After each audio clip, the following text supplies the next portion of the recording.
It's fine.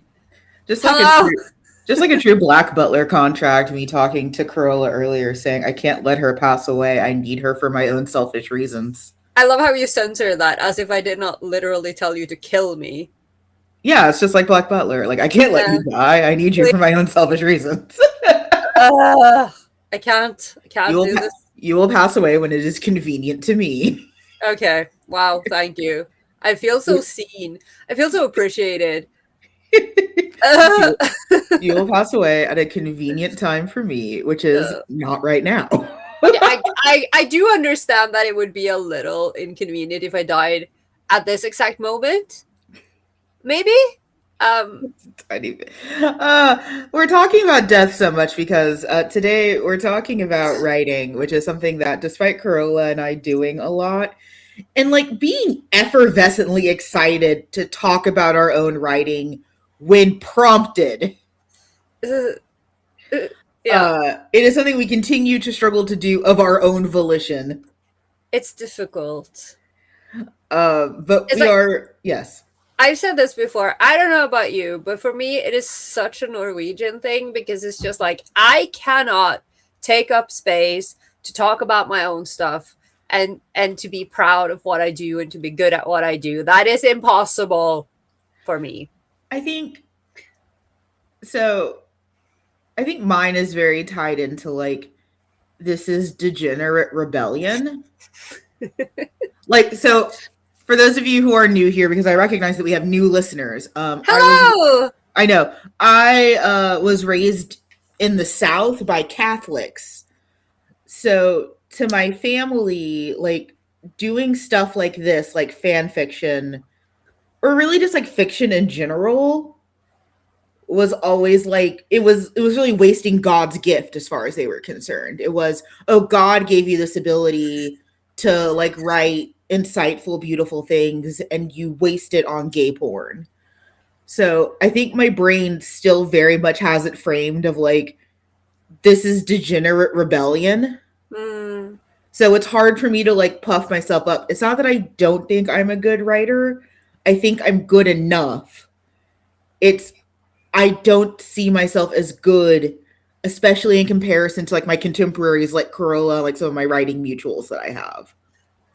again, we will disagree on this because I arguably think that you are a better writer than I am. And chalk that up to me not being a native English speaker or whatever. I don't know, but That's not it. you're, I don't know. But we also write very differently. So there's that. I think that you can't really, it's hard to compare styles. We talk about Yeah. this a lot. Like when people are like, oh, that's a bad book. It's like, is it though? Or is it just that it's not your kind of book? Like, Are you saying that my smutty dubcon is not the kind of book you want to read? Excuse you? and that depends on what the smutty dubcon is, obviously, because I I can be sold on that. I I'm know. not. Listen, I have some dubious tastes. I'm not over here claiming that I.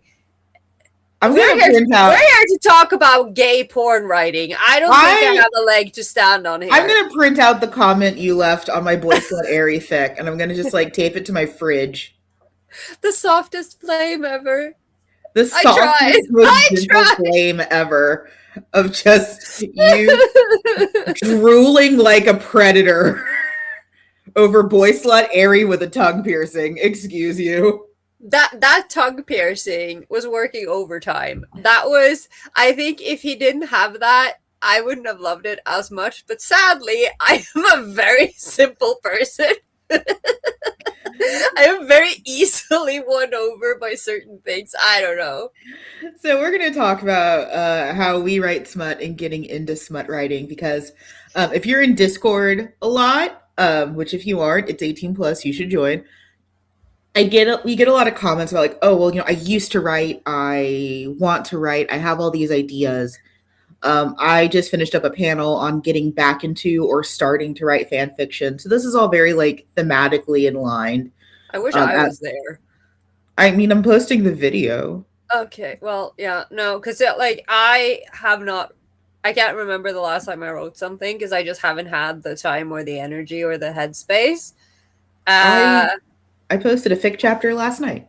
I did see that. I did get a notification in my inbox, which, I do get those. You haven't read it yet. No, no, I haven't. I I know this because Carola has told me I don't have like secret analytics or like I'm like waiting for Carola to click and I'll get like a notification. No, but like I think I talked about this because I went into this weird. This is also part of my whole fatigue thing where I'm like when I got back into reading fanfic, I became obsessed with telling the like giving feedback to the author, but I don't know how to contain myself. So I'm the person writing a fic in your comment to tell you how much I love everything and to like comment on every favorite line or whatever. And if I don't have the energy to leave good comments as I read, I cannot read your fic. So so now I'm just hoarding fics instead of actually reading them because one day I will have I will have the mental energy to actually give them the love they deserve. Which This is that includes me. yeah, and this is the hell I created for myself. That is most of your hells, if I'm being honest. Yeah, I think yeah. So, as mentioned, we are contractually obligated to discuss writing once per season because when we write like our bios and everything, we always lead with the fact that we're both writers, which is funny because we also run from that topic every single time it comes up. It's so funny. It's like I'm a writer. Don't ask me anything about it. I don't want to talk about it. Right. I'm a writer. Ask me zero questions about like it. do Like not know. it feels like a front sometimes. Like we're both like I I guess I guess I get away with it a little bit less because I actually like am writing and doing stuff. But like every time it's like, oh yeah, like I'm a writer and everything like that. And it's like, oh shit. Oh yeah, no, I did I have two things like cuz like you said you did that panel on getting back into writing. I did. I hosted I was told to host an extra quiz for TwitterCon this year, so I did a BL quiz which was really funny. Like this was the most unhinged like thing I've ever done. No, it I was absolutely gonna say wasn't. no, No. But no. but like it was so much fun and like the room was packed and we had a great time. And I put in like a bonus question because I am trying like I am trying to acknowledge my place here. So I'm like, what was the first Norwegian published BL novel, which of course was I wrote that. And I feel like but I felt so weird putting the question in the quiz because like I don't want to again, I don't want to take up space, but I was like, this is kind of relevant. And then afterwards, people were asking me about it. And I was like, can I just dig a hole right now and disappear into it? Yeah. But they were so nice. Like, people were honestly like, yeah, I showed the old I made like way back when I made a book trailer for Jaded when I was gonna release it. It is horribly made in like Windows Movie Maker or something. And I dug it out and I put it in the quiz. And there's a moment when like Aki, the official art of Aki flashes on screen, and there were like a few people in the audience who were like, "Oh," because they recognized him. And my heart, Amanda. So I did that. I did some exposure therapy, and then next month I am hosting, or I was invited to do a BL author Q&A I at saw that. yeah, and I was like invited like a while ago. I just didn't have the brain capacity to actually announce it because I've been in TwitterCon hell for so long. But then I was like, okay, I actually have to announce this, and now I'm terrified because now I have to like answer questions. What if no one asks me questions? If you're listening, please come hang out with me at BL Shippers Con. I'm gonna troll you. Please do. But yeah, no, so I think we're both in that weird We are both in that like weird headspace of like we're promoting ourselves as writers, so that's also why we're doing this. yeah. Hey, actually, couple housekeeping things. One, I will be at con again this coming up week, the 21st through the 23rd at Colossal Con. Wow, Colossal God. Carola loves it. I love it. I would want to go if it wasn't in, Texas. yeah, America. Uh, Ugh. or I will be talking about rehabilitating media discourse and the death Ooh. of hobbies as a burned out man who monetized all of his hobbies. Such fun and uplifting topics you got there. I know, I'm super excited. Just like Uh, truly sounds like a blast. I would uh, go though. Like I 100% would go listen if I was there. Of course, don't worry, everything. I'd be contractually obligated to go, but I would go anyway. Yeah, I mean, you'd be obligated to give me a hard time. Also, we hit 900 Woo! subscribers on Spotify. Yay! Uh, that's amazing. Where did you all come from? That's a room full of people. This is so fantastic. I will be chatting with Carola offline to see if we're gonna celebrate with a giveaway or something. But I just wanted to shout that out because that number boggles my mind. And where did you all come from? And what was your first episode? Do Yeah, tell and us. what was your first episode? Um, Were you locked in a car with your friends? Tell us During a everything. road trip, yeah. Earlier this month, I got to MC at a Yaoi Day event, and multiple people came up to me and recognized me from the show. And I'm shocked and amazed every time that happens, despite me being the one that loads the episodes onto the internet for all to see. And the fact that, you are in those episodes with your entire face on display, and you are, at least compared to me, closer to a lot of our audience, just Right. geographically speaking. Ugh. Now, if So, someone came up to me, I'd be like, what do you mean, what? Yeah. but those are just some cool things that I'm excited about. Yay. So hey, listen, we're about to get real smutty up in here. Carola, what is this episode going to be? Oh, so sorry. I watched Jurassic Park yesterday, so now I'm all Ian Malcolm-y. What the hell? No, very, very, very demonetized. We don't get to have any ads or anything because No. we're too we're just too crude and filthy for that stuff. We don't censor ourselves on this channel. We don't. There's no, if we, like, the only way you're gonna hear us using words like corn is if we're talking about my The sexual actual harassment. corn. Yeah, Yeah, the the actual actual corn. corn. That's the only Like, yeah. like if we ever So say graped, it means like the fruit. Like yeah, we're just gonna because I swear, out there somewhere, someone has been literally graped in some weird ass BL manga that you can find on the Renta or something. Oh, I'm certain. Oh yeah. But yeah, we have a Patreon for that. We'll give you more details on Patreon at the end of the episode. So I wrote in a pun, and Carola did not react to it at I all. And I I'm reacted privately. in your I thought mind. in my mind, in my personal space as I was reading this How yesterday. dare you deny me the pleasure of knowing that you cringed when I wrote, "Now let's get down to business to defeat the buns." I thought it was funny. How dare you deny me the pleasure and the self satisfaction of this I horrible pun that I I wrote? thought it was a great pun, actually. Thank you. Yeah. Thank you. Um, so I think the big thing is when it comes to smut writing, if you haven't done it in a while or you've never done it before, when you listen to us talking about it, I think the biggest thing to flag at the top is that our style has evolved over decades. When you say, it hurts so much when you say stuff like decades. I would. Has been. It has been decades. Yeah, but we don't have to acknowledge it. What did you want me to say? Many, many years? Yes. Okay, I had this insane. I just have to mention this, like, because I had this insane interaction before Toricon. I was talking to some volunteer, and like this is like a young adult volunteer. I don't know how old they are, right? But they are like, young adult.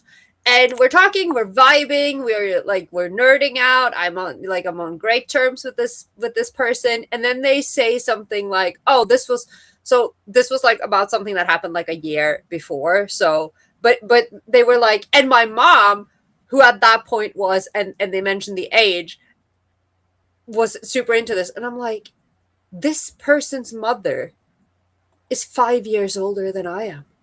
Yeah. I am closer in age to this young adult's mother Yeah. than I am to them. What the So while it absolutely is a flex to have been writing smut for as long as we have, it's also quite terrifying. Yeah, it does make you contemplate your own mortality in a strange way. It's like you think back to where you were when you wrote those first those like first lemons, yeah, those first lemons, and where you were sitting and what horrible excuse of a laptop or whatever you were typing them on, and just like I was not using a laptop. I was using the big clunky PC. yeah, no, I did that. I did that too, but I did get a laptop when I was like 15. I got a laptop in college. But yeah, like, it has been decades. We did not arrive at our style immediately. Like, we didn't have like a magical girl transformation and the smut gods blessed us and imbued us with magical powers. That didn't happen. God, no. I do always say I sold my soul when I was I think like when I was like 15 or so, or maybe 14, to write better fan fiction. Which is true. I did make a Faustian bargain for that, and it has gotten better since I was 14. How much of that is time and how much of it is demons, I can't tell you. Maybe a good mix. It's a good mix. It's both. It's both. But I also think that the big thing is that, yeah, like, we continue to grow, we continue to practice, we continue to learn and adapt, or I guess by we, I mean me, because I'm the one still writing. Why do you gotta call me out like this? You called yourself out! Yeah. But Carola has written smut. I have written a lot of smut, and I think, as I've mentioned before on this podcast, it's like one of the things that I do the easiest. Usually, if I get stuck on something in a story, it's not the smut. I will write the smut to get the wheels turning, and then fill in the other things later if I have to. Like, it's something I do. I don't want to say automatically, but it's something that it comes to me a lot easier than other things. Ask me to think of a name of like a restaurant or something, and I'll be stuck for days. But but ask me to write a porn scene, I'll have 6 pages for you in some minutes, like. So I think it's important to keep that in mind when you hear us like very naturally talk about this stuff. It isn't magic, it's practice. It's like any skill, something that you keep doing to get better at. So like, I can tell when I get rusty. Like, the amount of time in between my fic updates was like April to now. I can definitely tell when I'm a little bit rusty, and it's like, oh shit, I forgot how to write porn again. Yeah. And you have to like go back and like practice a little, write some really, really awkward lines, and it's like, that's not how bodies move. And yeah. Yeah, no, that's true. There's always that moment when you go through it after and you're reading it and you're like, but anatomically speaking, wait a minute, how many limbs are in the scene right now? I was like, that's my favorite, is when like you have both hands occupied, but then like another mysterious hand arrives. Yeah, and then you're like, wait, is this a threesome or no? What? Whose hand is this? Yeah, or like it's like, okay, but it's impossible. Like, what leg is he standing on? Like, how is this? That doesn't make any sense. And like, it's literal suspension of disbelief, because this man at this point is just suspended in midair. I don't know what's happened. Gravity has disappeared. Yeah, he's just floating sexually. That is just, and it's the absolute worst, because it's like, now I have to actually acknowledge this, which means I will have to change something. And what if I ruin it? What if it breaks the, like, I had something good here, and now this man is floating. I had something good except for the 2 heads and 6 arms. There are too many. Like, what is this, JoJo? There are too many hands in this picture. Right. But I don't want to change it because I was on a roll. Right. I was on a roll, except for whatever multi-armed deity I wrote in the sex scene. I think in this sense, I absolutely envy and admire the people who write like paranormal and like monster fucking a lot more, because then you can just like, oh yeah, but maybe he does have a second set of arms. You don't know. Yeah, Maybe they come out when he's aroused. You don't get to tell me what I can do with my men. Yeah, that's I always admire monster fuckers. Yeah. They are truly doing Satan's work. I Yeah, don't no, understand them. I appreciate them from abroad, from afar. no. I was about to say I only write like realistic people in contemporary No, you worlds. don't. But no, because I have that ghost, my ghost twink. I was gonna say, no, you don't. I have the ghost, and then I have the plant man, and that was fun because Setya he's a plant, but he's a man, and that was a fun thing to explore. I love how we're both professional writers, and Carola's description of this character is that he's a plant and a man. No, but he's a plant. Okay. Who is turned into a man by Santa Claus to make this guy who hates Christmas love Christmas, and then he turns into a man, and then there's this moment in the actual sex scene that is a bonus chapter because I couldn't put it in the actual advent calendar when I was posting it, and where he's like they're getting it on, and then Mizuki, the main character, is that his name? Yes, it is. And then he's like, you're not gonna like grow vines or tentacles or anything, are you? And then Setya's like, no, I don't think so, unless you want me to. And he's like, no, I do not want you to. And I was thinking about that a lot. I could have gotten spicier with them, but that's what the ghost boy is for. I'm having a lot of fun with him. We're learning things together. I can talk about that later. What is your face? I'm literally speechless. I had a lot of fun writing the plant man, okay? He's wonderful. I'm literally speechless. I can't with you. Oh my God. It was a great moment. And like, this is the part where I remind everyone that I went to an agricultural high school. So I actually had a class on like plant care. And I got to use stuff that I learned in that class for Setya. So that was fun. Why did God make you? God did not make me, Amanda. That's your answer. I think. Why were you made? I think my parents have asked the same question. Your sister is too normal.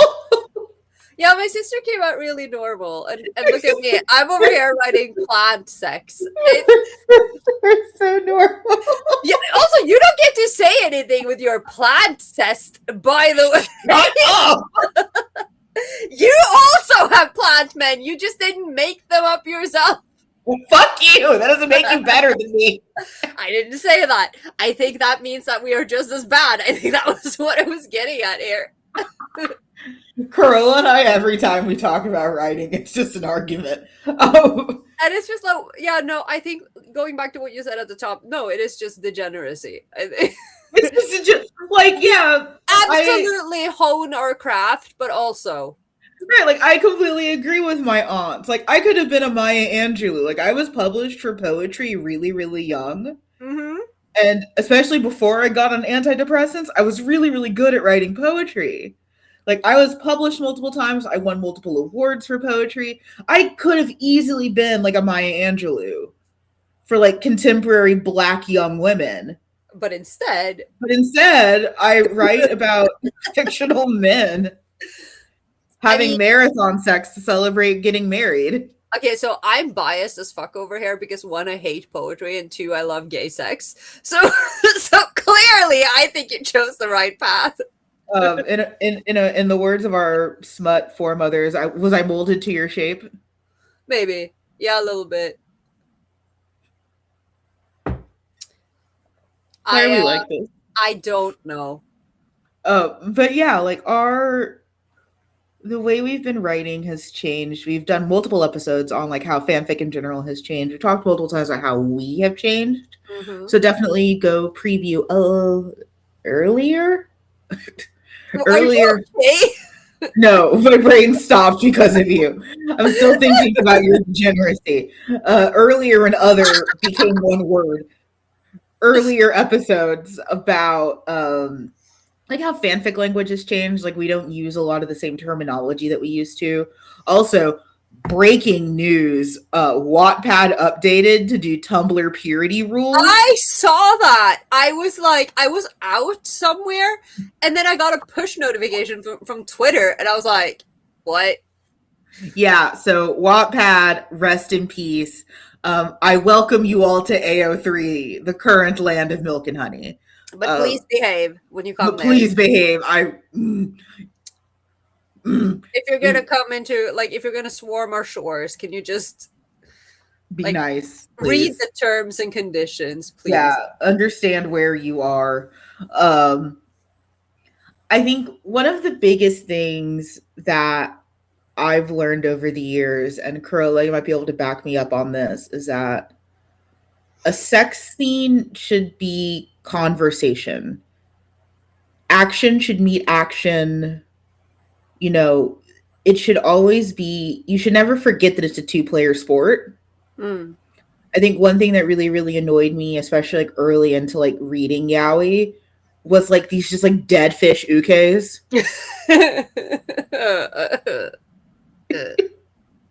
It's funny because it's true. I can't. Where it's like they're just laying there in like the least sexy position. Yeah, or like there are two versions of this. It's the Yes, complete dead fish uke who just lays there. And then there's the one who's like screaming his head off about how he doesn't want this and he doesn't understand what's happening and all of those, pet peeves that we've discussed 7,000 times on this podcast. correct. Yeah, so I like it when they're assertive and when the pole and the hole are playing ball with each other. Why are you looking at me like that? Because you're my friend and I like you. Okay, because that did not look. It was also a little bit of disgust because we left hole and hole back years ago. I was fine. You were the one who introduced me to those terms. I was fine, and then you came along Why are you blaming me? because I didn't know about those until you told me. Because I somehow blissfully missed that one. But I think like that's the biggest thing is that it should never be a one man sport, even if it is a one man act. Like um, when writing masturbation, Yes. since this is going to be on the internet forever, it's just as important to keep in mind the tactile nature of bodies and active thought processes rather than just focusing on the singular action of jorking it. I feel like I'm going through the archive of my mind trying to remember if I've written a lot of masturbation. I don't think so. Maybe I should. Maybe I should. Our next nano, we're gonna write together. We're gonna finally publish a fic together. About masturbation. Well, it can include it because like I have like three dream projects that I want to work with you on. Help. I don't bring them up to you so you don't get overwhelmed. Okay, I considered me soothed and very zen about this just being thrown at me on a live mic right now. Okay. Help? I never tell you about it because I know you're busy. Again, just let me die. No, it's not convenient for me. You can't die. Uh, But I think the biggest thing is that, like, yeah, like smut needs to be a conversation. I've made the analogy to it being like tennis. Mm. Um, Especially thinking about that tennis scene in Death Note, where that was Oh obviously yeah. foreplay. Oh, I can't get over the fact I was talking to someone recently who, like a young person. I have to preface this by saying it was a young person because okay. we've talked about this because apparently Death Note is 20 years old, Oh and yeah. somehow I'm not okay with this. So somehow we've reached a full circle where or like a full cycle where the kids are watching it for the first time. And Yes. of course they know everything because it's been out there forever. It's kind of like I imagine it's like when we grew up in the 90s and we all knew that Darth Vader was Luke's father because we'd seen all the parodies, even if we hadn't seen the films. Yeah. Yeah, I think it's kind of like that for if you're in like the anime community. So I was talking to someone like who's a teenager, and they were like, "Yeah, I tried watching Death Note, but it was too much talking, and I couldn't really get into it." And then they're like, "Oh yeah, and I couldn't get it. I couldn't make it past the tennis match." I was like, "But the tennis match is like that's not tennis, sweetie. That's." That's that's warming up. So I thought that was interesting. And I was like, okay, if you think there's too much talking and you've only made it to the tennis match, you're not going to survive the whole. There Yeah. is like one infamous clip, I think it's on YouTube, and it's Death Note without the internal monologue. Yeah, yeah, yeah, yeah. And it's just fucking silence. It's just several minutes of silence. Oh my god. And these people are all fucking insane. They Oh, are. great But time. it should feel like every action is met with another action, or at least a response to it. Yeah. I think I realize I overcorrect with that sometimes. Like I'm guilty of like people having full on conversations during sex. Oh, you can't do that now? Like, I'm I sorry. mean, you can. I've had full on conversations during sex. I, uh, but it's not always the most sexy. It isn't No, always. no. Because remember, this is fiction at the end of the day. It's supposed to be like, your smutty, horny fantasies. So while yes, people do that, it's not always the most sexy.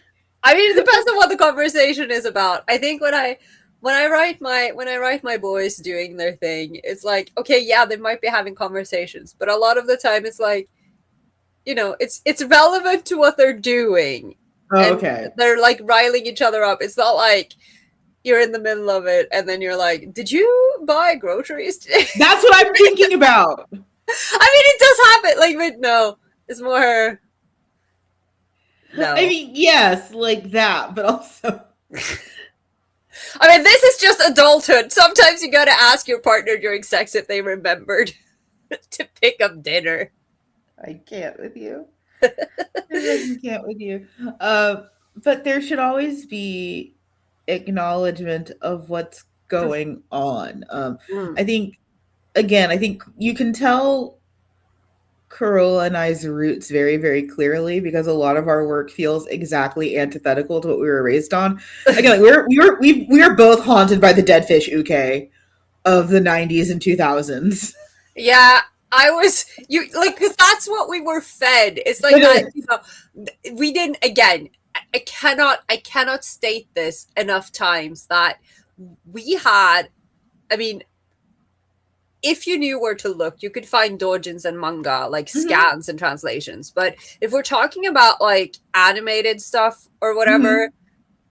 there was a handful of like Yeah. ovas and like maybe like there would be ovas and there would be half series like Mhm, 12 episode series that had absolutely nothing like Gaku mhm. in Heaven, like there's no smut in Gaku in Heaven. I don't know if the smut would have saved Gaku in Heaven, but that's a different that's a different conversation. But like what we were served was very much like on the non-con dub-con dead fish. Uke has never had a sexual emotion Mhm, in his entire life spectrum.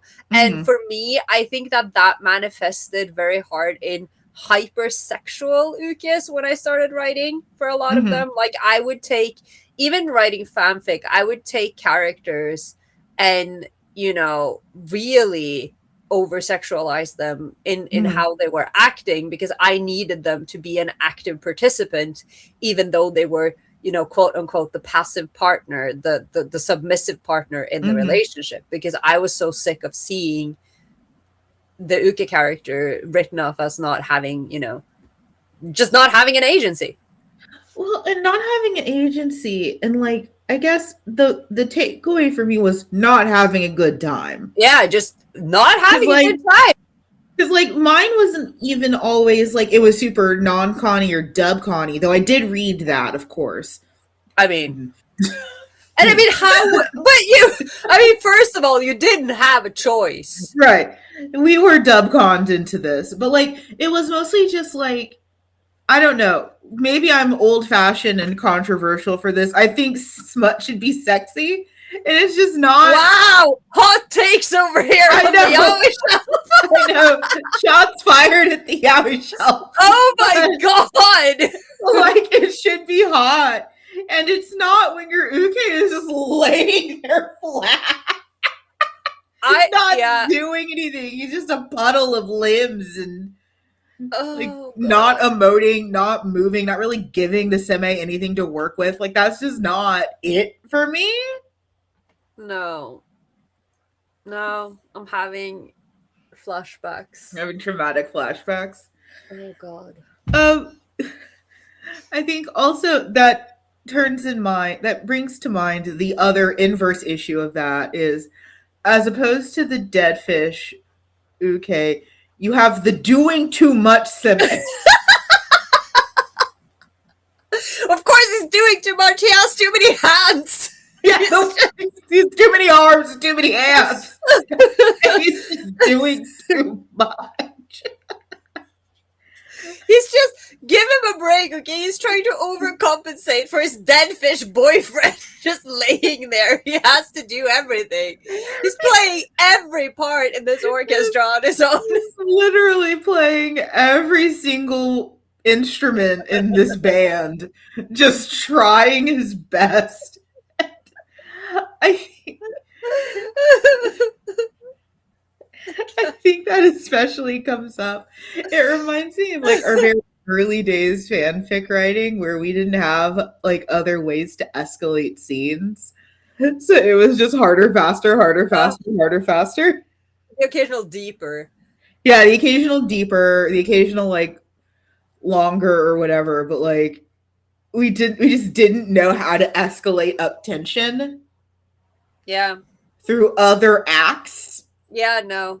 So it was just that chorus from Vanilla over and over again. We were the young, like, teenage boys unaware of foreplay of the fanfic world. That's what we were doing. It was just like, and I think, and it's like it's a vocabulary thing. It's a you don't know how to construct varied sentences thing. Like, it's and like not having learned the art of varying between internal, like the way that like emotions and physical feeling and what the characters are thinking and what the characters, like the play between the characters, like you said, because there are so many ways of like expressing what is happening both physically and like inside of these characters, again, both physically and mentally as this is happening. But we didn't have all of that. We didn't know how to do that. So it was just like, if there was any variation, maybe they would switch positions. Like maybe he would, they would go from laying down to like, I don't know. But even then, it was always so unbelievable because it's just this like 10-foot seme ragdolling this fucking waif of an uke, switching from like missionary to dog.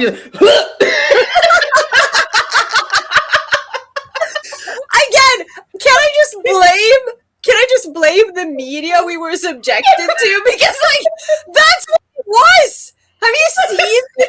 Can I just again, like, Okanaganai, like that man's hand is Ayas's entire fucking head. If he was to throw that boy across the room, Like, It's just ragdolling these ukes onto like various parts of bodies and like it's common in movies, right? There's a really really interesting little cut right before like a special effect kicks in, especially mm, for like a cowboy switch where like someone falls across a room and then like pops out the other end of something. That's a cowboy mm, switch. mm. There's a really really interesting cut usually in there, especially right before CGI gets really really good, where you can tell it's just like a fucking crash test dummy.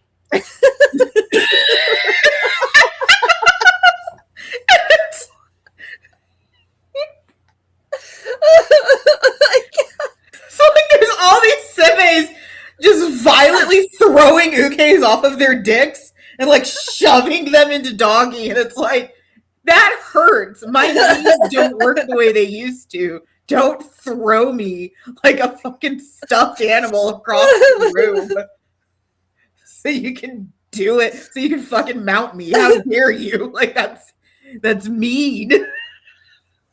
Yeah. No, Like, but you know, no, but the solution to that obviously was using phrases like he didn't know how it had happened, but he was suddenly on his back, and it's right. Yeah, we always like amnesia'd it away. It's like, and suddenly he was, and without warning, he was. when had okay, honestly, but I'm still guilty of this. I actually still do this. Sometimes I'll be like, especially when they're removing each other's clothes. Yeah. And like I am so guilty of having characters suddenly like realizing that, oh wait, Oof, naked. when did I discard my pants? Like when did he undress me? What the fuck is happening? You know, like I still do that. I don't know what's wrong with me. I'm not saying that it's wrong, but I think it's a habit, and I think that for me it's also like one of those things where it kind of like expresses how they're so lost in the moment. They're so Right. preoccupied with what their bodies are doing that everything else is just like, Right, like there's a hastiness to it. Like yeah. I've been caught up where it's like, oh, I don't remember how this ended up. You know, very like it started out with a kiss. How did it end up like this? Like Literally every time. That is actually, that is Aki and Yuki's entire relationship. it is. Literally that sentence, which that song was very fundamental to writing those two, because that was literally what happened to them. But yeah, like I think so. How I counter that, one, I have a bit of a clothing fetish, so I'm very like, oh, and he took time with the other's buttons. Like I like that stuff because that's hot to me. So I'm very meticulous about like, oh, and pants were unbuckled and buttons were undone, or you know, like a shirt was ripped open. Even though I really don't like doing that because again, I like clothes. So like, damaging a shirt is like, fuck you, don't do that. Again, this is a thing that like the KinPorsche writers, the fanfic writers don't have to struggle with, because no one in KinPorsche knows how to button a shirt. So it's like there are no buttons to tear open because no one. They're rich as fuck, but they can't afford buttons. Yeah, I remember doing that a lot with this Matt and Mellow fic, where like there's a lot of like very intentional like, oh, taking the time to undo clothing. Yeah. Because they're in so many fuck ass layers, perpetually prepping like they're going to some kind of like gay circuit party ski resort. They are in so many layers all the time. So there's a lot of time spent like removing gloves and removing like clothing and stuff like that. I also found that I naturally if I approach position changes like Pilates or yoga, it's a little bit easier for me to write. So like I used to do Pilates. There's a lot of positioning work, and if you don't do it correctly, you can really hurt yourself, much like actual sex. If you don't do this position right, you're going to end up with, as famously recalled in my personal life, a sports injury. Yeah, see, my problem is I have also done yoga and Pilates type things, but the problem is I do at home workouts, and so you have this trainer on the screen telling you, so no one can correct you. Yeah, no, and like they're just like, you're standing upside down trying to figure out how to see what they're telling you to do, and then they're like, "Good job," and I'm like, I am at least 70% certain that I am not doing this right. I'm going to break my neck. But like if you read a lot of my fic, there's always like, oh, eased into the next position. adjusted. There's a lot of like Yeah. very like now that I'm saying it out loud, it sounds a lot like you're going to a Pilates class where it's like, oh, they were eased into the next position, they were adjusted into the next position, they moved like fluidly into, or like if there is haste where it's like you do kind of you throw your partner off. Yeah. Like there's usually at least an acknowledgement of like bracing or wanting that. Like it isn't sudden. You aren't just violently vaulting your partner off your dick to toss them somewhere. If you're going to throw your partner around, please get their consent and awareness beforehand. Yeah. Or like, I guess also because I'm so anal retentive about like room placement of like where things are. Because that was one thing that bothered me about early yaoi was it was like the seme throwing an uke across a room, but there was like no sense of depth of where anything was. But Amanda, you know what a Simmons house looks like. I do. It's just a giant empty room with a huge ass bed that could fit 15 people. But like, it's like I'm pointing to my actual doorway. If they're in the doorway and they're like groping and hugging and fucking and all that stuff, and then you throw the uke onto the bed, is the bed next to the door? How far are you throwing this uke that he has traversed feet across the room? You just yeet. Yeah. Like that's what I'm saying. There's no sense of place in any of these rooms. So they start at the threshold. And then what? You grab your uke like a football and throw him across the room? It's like Scottish like wife throwing or whatever, but it's no. I don't know. There's feet in between my bedroom door and my bed. Do not hurl me like a cod into bed. I don't like that. I think most of us don't. I have this weird thing, and this is like very specific for Love Addict. So there's this apartment. Mia and his teacher man, boyfriend guy move in together in this apartment. So descriptive. Yeah, they call him teacher guy for the majority of the book. His name is Miura, but they move into this apartment together, and I know perfectly in my head, like I have a perfect map of what this apartment looks like. Mm-hmm. The only problem is that there are certain scenes where I picture it differently. And I'm like, why is this apartment different in this scene? This doesn't make any sense. It's the same goddamn house, but it's like there's this one very specific scene where I'm like, okay, so now the couch is over there. I don't know why. This isn't the same room. This doesn't make any sense. Can I be very, very like obsessive writer? Me, the person who spent hours obsessing over what game James Bond played, yes, depending on the era. Sometimes I'll go into Canva and roughly mock up a room with like basic shapes. Yeah, no, but I think that you should do that. I actually did that for when I was writing Change of Heart. I actually went in and like downloaded this program because I wanted to use The Sims, but I don't know, for whatever reason I couldn't install it. So I used like this free template. Like it wasn't even a video game. It was like a interior design program, and I literally made their apartments in this thing just so I could tell where everything was. Right, like I did a lot of like my big fiction series that was like my answer to Gravitation when I was in high school, which will never see the light of day. Like I did so many diagram drawings of like, here's where everyone sits in the office, and like here's a basic idea of where these locations are in like reference to each other, because I think that's the other thing that I always find interesting is how scenes move during smut scenes. So like oftentimes like it'll start like in the living room or like on the sofa or something like that, or it'll start somewhere, but then there's no thought into how they get anywhere else. I think my favorites are like the ones where they'll like start making out in a public place. There'll be like that sparkly circle background, and then they're in bed. Yeah. And it's like, what did you do? Teleport.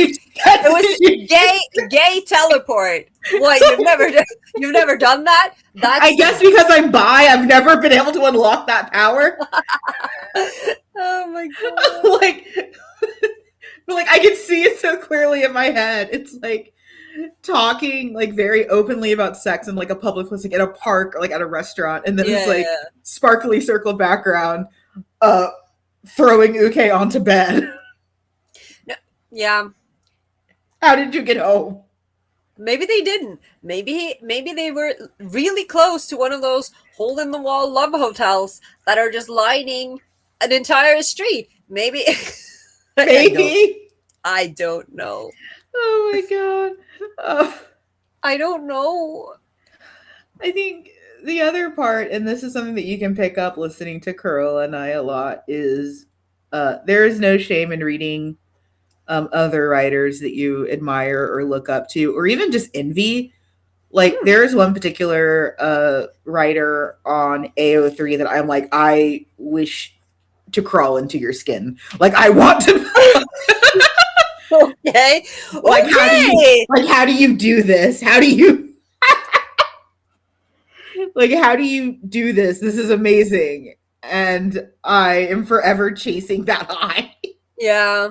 But there's no shame in reading other writers. I think for the longest time, fan fiction felt very solitary. That like you were the one source of truth for your one pairing, for your one work, for the one thing that you were doing.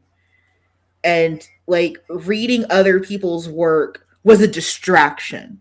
It was keeping you from unlocking the next level of your own hedonism. Yeah. But that's not true. I get so much more inspiration reading other people's stuff, and like inspiration, not theft, obviously. Yeah. Obviously. I think so much of like what motivates me now is like spite lovingly. Like I see people that I really, really admire, and it's like, oh, I want to be like that. One day I want to be like Carola and publish my and specifically and publish my BL. Not I want to be like Carola aspirationally. No, please don't. This is a PSA. Please don't. I was clarifying. You didn't give me a chance. I was clarifying. I was like, what the fuck? No. But it was like, oh, one day I hope to be like that, and you know, be lovingly motivated by spite, because it's spite out of respect. Like it's not I want to be better than. I want to eclipse. It's this person whose opinion I care about for some reason. Yeah, I don't. Yeah, I don't know why. I don't see why that matters. Yeah, you know, there's this person that I care about, and their opinion I care about. I want to be as great as them. It's very giving Uma Musume right now, where it's like, oh, there's all these younger horses that are like, oh, I want to be like the greats. So it isn't I'm winning to like disrespect them. Like, boom, you suck. Like, yeah, no. Get off the track, old man. It's not that. Though I would love to see Tokai Teo say that to Simbali Rudolph. I'm gonna pretend like you don't know like who I those know people what that. are. No, that's fine. I did. Yeah, no. I have to send you. I have to send you some pictures because I saw someone. I'm pretty sure we're cosplaying from Uma Musume at Toricon, and I think you'd enjoy it. I did see multiple cosplayers of my horse wife at Anime North Texas. I'm happy for you. It's always nice seeing my horse wife. Oh my god. Uma Musume is such a wild fandom to be in because it's so like degenerate adjacent.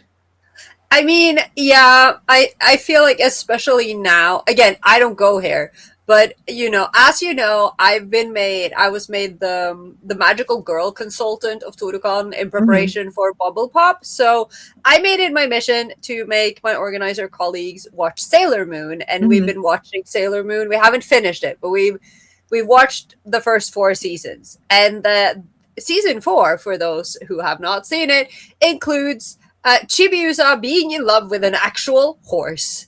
And Yes. this horse being basically what one of our organizers referred to as basically the crystal ball version of like Omegle or something, where this horse is just coming into this child's bedroom at night, talking to them when no one is watching, and it's like this is the secret between very. It's been a very loaded season for some of the organizers. They have some issues with horses now. It's been a lot for some of us. I mean, it's my fourth time, so I'm like, it could be worse. I watched Berserk and some other horribly cursed things involving horses, unfortunately. Thanks, Amanda, for Why bringing. is this my fault? Because you mentioned a horse wife, and my brain started spinning. Leave my horse wife alone. Yes, I intend to actually. Guess in comments which Uma Musume is my favorite. None of you will be surprised, and all of you will be disappointed. But I also think there's no shame in reading your own work. I think that's a big thing. I struggle with reading my own work, but sometimes I have to maintain continuity. Like, because of mental illness and being busy, there's often big chapter breaks in between what I'm writing. So I'm very, very organized in some senses, but I'm not always organized enough to like leave very, very clear instructions on what happened last, which means I have to go over it. And sometimes that feels very, very cringe. I assure you it's not. And like I do this, I don't do it as much anymore because again, fatigue and no time, and I have to prioritize. But again, like while simultaneously not wanting to like acknowledge myself, like bring attention to myself, I'm also like I'm my own biggest fan, in the sense that when you are writing original, and you are alone in this. It's not the same as writing fanfic because, even as you said, like fanfic can be a very solitary project and very solitary thing. And, and I was very much a loner when I was more active in fandom. I've always been like on my own little boat away from everybody. But writing original, you are the only person who knows these characters for quite some time. And you're like the only one who has a relationship to them. Like I've been working with some of my characters for literally 20 years. Right. So like I have a really strong bond with them, and I have written a lot of stuff that will never be published anywhere because sometimes I'll just write outtakes or what if stories, or just like sometimes I want to experiment, like what would happen if I put them in this situation, or this is a scene that would never go in the books but I want to write it, and I will like go in, and sometimes I go back and I reread them, and I love a lot of these stories a lot, and I'm the only one who has ever read them, so I would go back and reread them, and there's something very powerful about returning to something you wrote, and even though you're acknowledging that, hey, I wrote this 5 years ago and my writing has definitely improved since, but this is still good, like acknowledging and like seeing that, and again, like I think it's one of those things where if you don't like what you're writing, who else will, and right, like you have to be your own biggest fan sometimes. And I think it's interesting that you say like, oh well, fanfic is less solitary. I write rare pair. So like I am the one producing art for myself. Like, right, you're like the one person again providing the 5 other people talk in the fandom with like I've written popular ships, and like yes, I get a little bit like it's like, oh god, that reached how many people? Like it weirds me out a little bit, but like my bread and butter is writing rare pair. So like no, in a lot of ways I am still in like this solitary bubble where like people don't always acknowledge or read it. I think it's also very, very interesting when you think about, coming back to your own writing. I think Carola and I are the same in this, where like our writing process is almost like amnesiatic. Oh yeah. Where like you know, like I have my German hard tech blaring and I'm typing along. I've been typing for hours and I go to bed and I wake up and I reread it because I very much believe in like the Hemingway proverb of like write drunk, edit sober. Mm. I mean, I Uh, don't, but on the other hand, I write in the middle of the night, fueled by Red Bull, in this fugue state where I'm not. It's kind of the same. I don't drink alcohol, but I'm not at all present when I'm well, writing. I'm very rarely like actually drunk because I'm in a similar fugue state. I'm acknowledging the fugue state as like being drunk. Yeah, So I'm usually in a very very similar fugue state, like hyped up on like sugar and German hard tech, and you know I will come back to my work the next day when I'm a little bit less. You're like, you yeah, know, yeah, yeah, yeah, yeah. and like sometimes I'll be like, wow, I was really cooking when I was listening to that song that had like 200 beats per minute. And then other times it was like, what crack addict was in my house? Right? And like again, I have said this before. I have this weird thing because apparently I hate myself. So I will do this completely idiotic thing where I'll be on a roll, like I'm writing and I'm having a great time, and then all of a sudden I stop, but I Mm. will stop and I stop mid sentence. Oh, I hate And you. then I return and I'm like, what the fuck is this? Where No. were you going with this? And it's not even like usually it's like it's left on like a connecting word like Mm. and or but or then. Oh And there's like, no. where was this sentence going? I What no. what happened? I Did I die? What was my house on fire? Why did I feel the sudden urge to just stop writing in the middle of this specific sentence? What is wrong absolutely. with me? Yeah, it was my house. Literally that. Like, Like, what was there what an emergency? like Did what something happened? happen? No, I always try to at least finish my sentences. I think my issue is that even though I talked about earlier having like strategies to get into scene transitions, Hmm.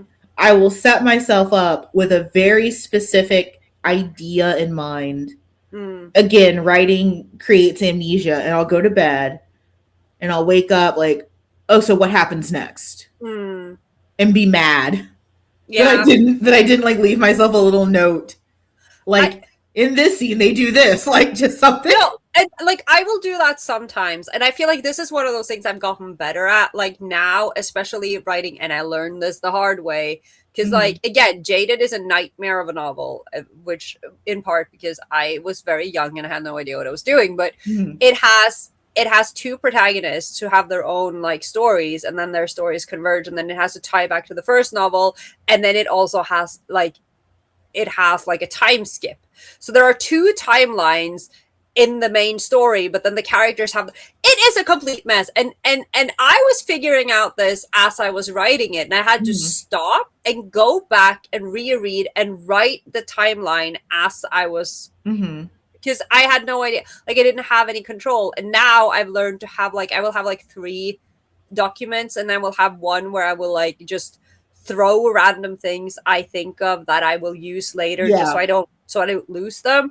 And then I will have one where I'm like tracking, like all kinds of like character data and timeline stuff. And then I will have like one that is basically like a thesaurus where I'm like, I want to use these words or like these phrases, but I don't know. I just have to put them here so I will Why remember. do we both have that? I hate you. Why do we No, both yeah, but have just like because phrases I've stolen from better writers? I have an entire fucking document, and it's yeah. But it's like, but this is what you learn to do when you have written like a complete chaos gremlin for literal years, and you've learned the hard way. This isn't working very well, and especially because again, Yeah. like I can't remember where I get this from, but like again, the characters drive the story. I don't have control. They're just like doing whatever the hell they want, and Yeah, I'm I'm just not trying. doing anything. It's like Yeah, automatic. It's like Victorian automatic yes, writing. yes. Like, That's what I'm looking for because that is exactly what I'm doing. yeah, Right? I'm possessed by these horny ghosts, and Yes. I don't know. So I don't, and that's also one of those reasons why, like, I'm not going to say that I've never had a writer's block, but I don't feel like I've had a writer's block in that traditional sense mhm. that a lot of people talk about because again, once I sit down, it just flows because I am possessed. Nice. Yeah, I get writer's block. I had writer's block, but I find that a lot of it is driven by like external issues. Mm, Like it's I'm not feeling good. I'm yeah, not in a good headspace. But like as soon as I'm in it, as soon as I'm in like the mindset to do yeah. it, oh, let's go. Yeah, and that is part of the reason why until, they completely committed suicide last year or whenever it was, NaNoWriMo was Oh, such a, yeah, like that was such a staple of my year because mhm, that was, I got into the mindset. I dreaded it every single year, but every year with couple of exceptions because of illness and also school things, I mhm, did Nano every November since 2007. mhm, And so even though I was dreading it, when I wake up, or actually when we tip over from Halloween to mhm. November 1st, my brain just switches on and I am in it. Like the only thing on my mind is like word count. And Right. somehow something useful comes out of it most of the time. But Sometimes. sometimes. But it's one of those things where, because that is when I've gotten used to it. So Yeah. that's when I sort of like I get into that mindset, and that motivation just comes automatically. But if I try to do it, like if I was to like sit down, like say in the middle of Christmas vacation, I usually don't write a lot during Christmas vacation, and I'd be like, what are you trying to do, I don't think mine has a lot of seasonality. Again, like I'm very fueled by like spite, and a lot of that spite Mm, is like against myself. Like I am a shonen protagonist.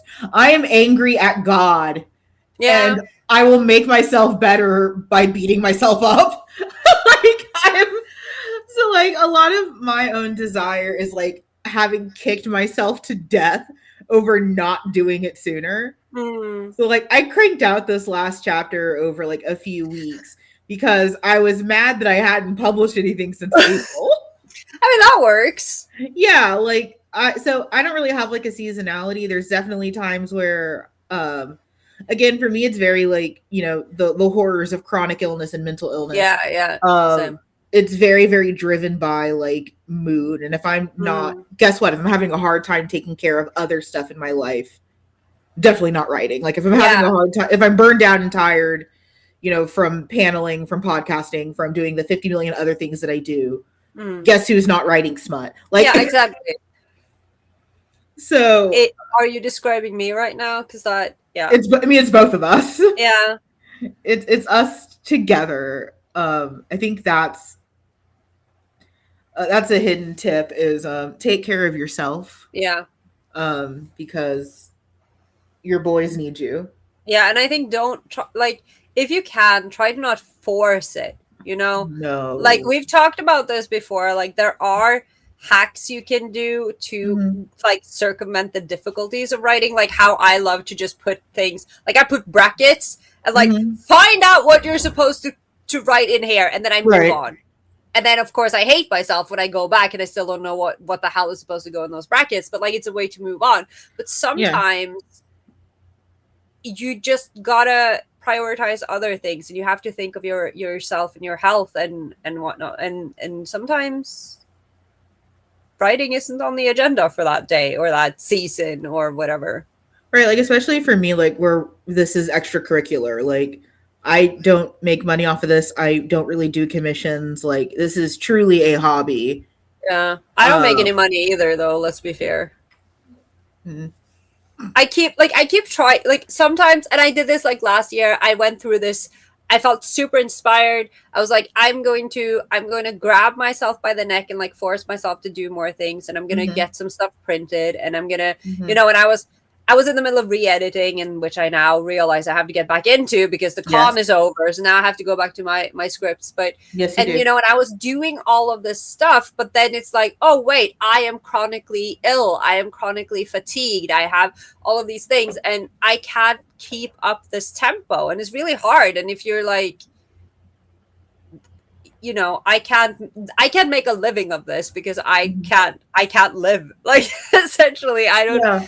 Yeah. No, I definitely have that, especially like on the mental illness side, because like turns out a lot of like my really, really intense like writing moments. Like, because there were times when I was like in high school and in college where I could just write for hours, Yeah. thousands of words a night. Turns out I was severely unmedicated and not Mm. well. So like now I struggle with that I'm very medicated. Yeah. That it's like, oh, I can't just like crank out 1,500 words a night anymore. Yeah. Yeah, you also don't want to kill yourself. Right. It's like, man, I just I can't crank out, like I can't stay up till like 3 o'clock in the morning anymore and just like listening to Lady Gaga cranking out chapters. And it's like, yeah, you also don't want to die. Yeah. Yeah. Like you Yeah. got healthier. Yeah, like similarly, like I sometimes think back of like I think it was again dating myself here, but like the summer of 2007, and for some reason that summer I woke up super early every single day. So I would be like, I would get up with the sun, you know, and again this is Norway, so the sun doesn't really set in the winter, no, in the summer. In the winter that doesn't rise, but yeah, in the summer. So I would be up like, I would get up at like 5 in the morning and I would open the door and you know the sun, like the morning sun would come in and I would write in the mornings. And I'd never done that Mhm. before because I'm more of a staying awake until 5 a.m. and then going to bed after Right. having written all night. But somehow that like that summer I was up a lot, like very early, and I was writing. But then I think back on it and I was like, but actually I think I was like physically sick at the time and I didn't sleep very well.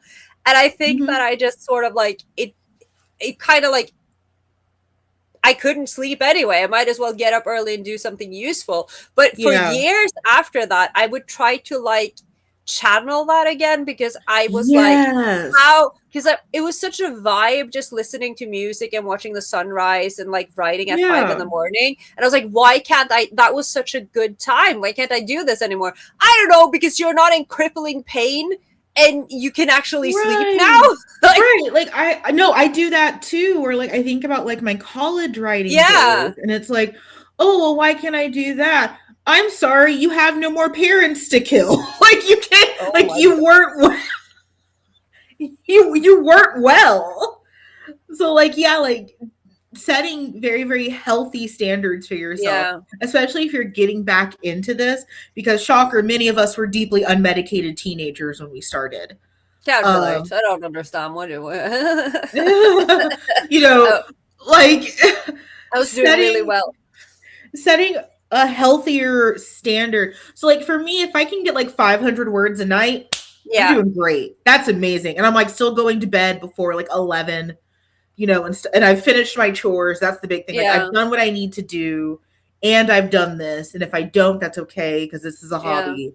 You know, so setting those like healthier, you know, rules for yourself because I'm trying to keep up with a mentally ill teenager. Yeah. And that's and Yeah. I'm surprised when I can't do that. Right. Yeah. And you know, and different things work for different people. So like I know that there are Yes. writers who, for instance, you know, they will work like actual work hours and they'll be Mhm. like, I will go into my writing space, my office, whatever, at Mhm. 9 a.m. and then I will write until lunch and then I'll take a break and then I'll, you know, I could never do that. Partially I'm too chaotic, but again, I write at night and like I've tried to because after I got the whole fatigue thing and I realized that I need a lot more rest than I Mhm. used to. I can't do that anymore. I can't live on 4 hours of sleep anymore.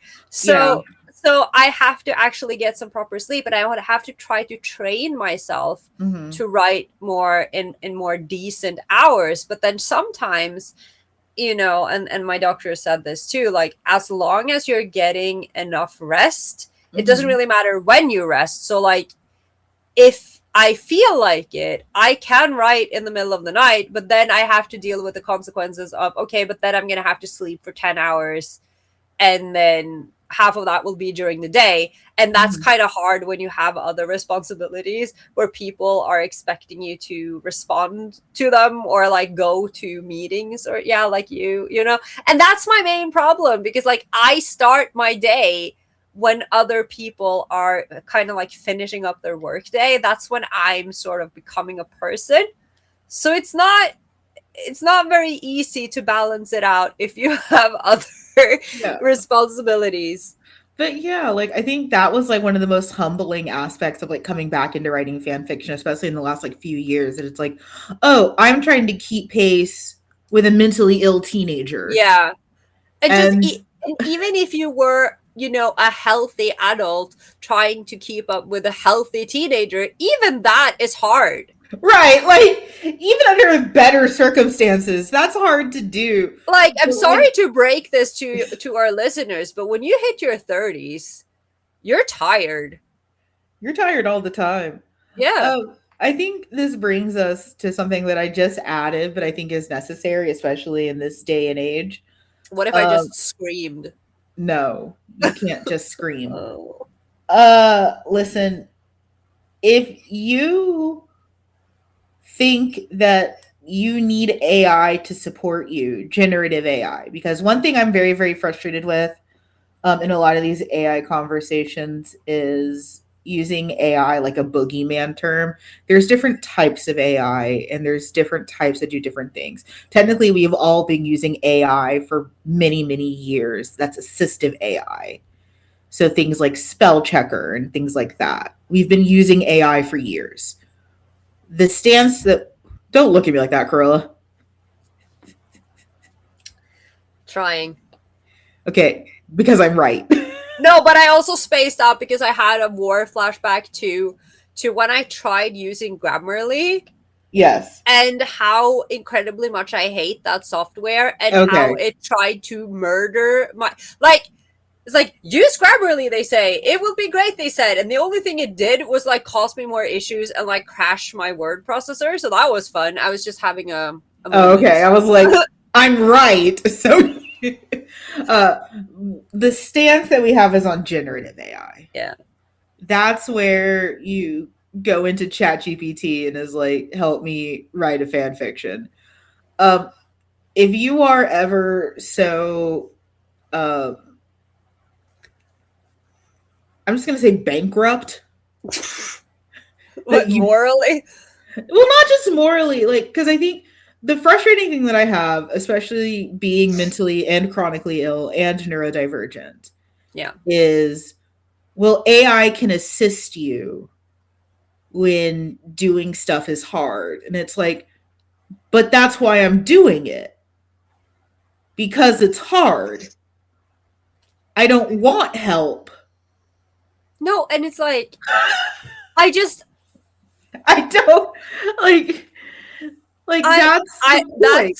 that's gonna get taken out of context. Amanda going, I don't want help, but yeah, no, but I also think like I as a person who has like even though now like again I don't write as much as I used to. I don't have the Mhm, energy.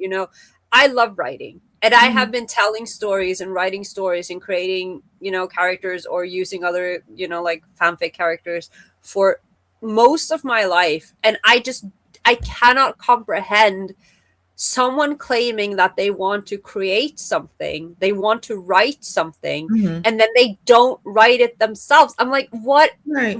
You don't want to write. You Yeah, want like you that's want acknowledgement. You want to sell books. You want money. You don't want to do the process of creating. You don't right. love writing. And I've spent a lot of time like deconstructing like the tortured artist myth Mm-hmm. because have again having been severely not treated well for mental illness and Mm-hmm. using that as quote unquote fuel for my art, writing smut about fictional men. Listen, there's nothing quite like processing your own mental illness through angsty gay sex. Something that needs to be on a sticker. Something that needs to be studied, honestly. I volunteer. I will participate in this study. Hit me uh, up. Let's but go. like, yeah, and I mentioned this in my fan fiction panel that it's like, if you are getting into this as a commercial endeavor, you are in the wrong place. If you are doing this specifically because you want to be a Stephanie Meyer or whoever wrote 50 Shades of Grey or something. Like, if you're going into that, if you're going into fan fiction with that mindset, that I'm immediately going to sell out. Yeah. If you're going into writing your own BL novel with the intention of immediately selling out, you're in the wrong place. That's not how it works. That's not how this works. You know, I think that's why I'm so hesitant on like trying to publish my own work. Because I feel like not to it's different here in America, that it just feels almost like, oh, it's like a selling out kind of thing. Mm-hmm. Like, so yeah, none of that is shade at Carola. I'm not calling her a sellout. But like there is this kind of feeling of like, oh, well, I can't stay an indie darling if I have a book out or something like that. Like I can't stay this like fringe creator if I achieve mainstream success. Assume, and you know, at that point, mainstream success means like selling a book. You know? Yeah, because like you know, because I 100% absolutely am an indie. Like, yes, very few people know about me or know about my books, and I'm fine with that. I didn't go into this wanting to even sell books. Really, again, my road to publication was an accident, and like I love hearing from people.